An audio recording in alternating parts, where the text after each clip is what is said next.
हम अभिव्यक्ति कऽ रहल छियै ओ मैथिली में हमर मातृभाषा में उपजै छै। तऽ जतेक भीतर से अनुभूति उपजते ओकर जे प्रहार छै या ओकर जे प्रभाव छै से ओते दूर धरि जेतै।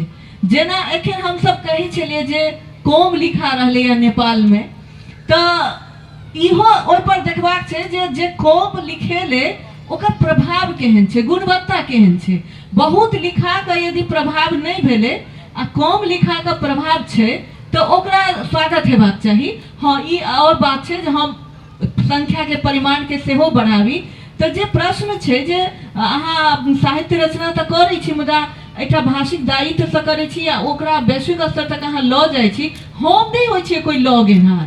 ओ जे भीतर के अनुभूति के जे गहराई छै वो जते गहींर हेतै, अनुभूति जते गहींर हेतै ओकर प्रभाव ओते दूर धरि जेतै आ ओ प्रभाव अनुवादों से नहीं मेटेतै। जब हम कहलहुँ ने जे वैश्विक साहित्य में जे मैथिली के स्थान दर्ज भऽ रहल छै, तो हम तो फ्रेंच के स्पेनिश के तो हम सीधे सीधे नहीं पढ़लिए, हम तो अंग्रेजी व हिंदी अनुवाद में पढ़लिए आ मैथिली के हम पढ़ि रहल छी आ मैथिलियो ओतऽ धरि जा रहलै है तो कोनो भाषा के अनुवाद से जा रहलै है।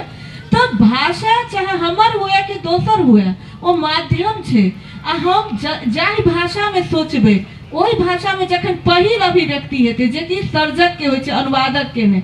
अनुवादों के पुनर्रचना हम सब कहै छियै कियाक तऽ ओहि के बाद ओकरो अनुभूति जुड़ि जाइ छै। लेकिन ई अनुभूति जे उपजै छै, पीड़ा जे भोगल जाइ छै, जाहि भाषा में ओकर चिंतन होइ छै, जाहि भाषा में हम सब सोचै छियै, अनुभव करै छियै, अनुभूति करै छियै, ओकर प्रभाव बहुत दूर धरि जाइ छै। बहुत बढ़िया, बहुत बढ़िया। हमरा सबके जे चीज छूबै या पहिल बेर ओ निकलैया और कोनो नव चीज नहीं। एतेक बढ़िया कहलिए, हमरा लगैया जे सारा चीज एहिमे आबि गेला अहाँ के मोन में, बाद में बीच बीच में जे आयल हुआ सब चीज एही में समटायल अछि जी।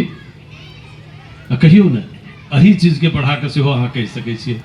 नहीं, हम कहलहुँ जे समय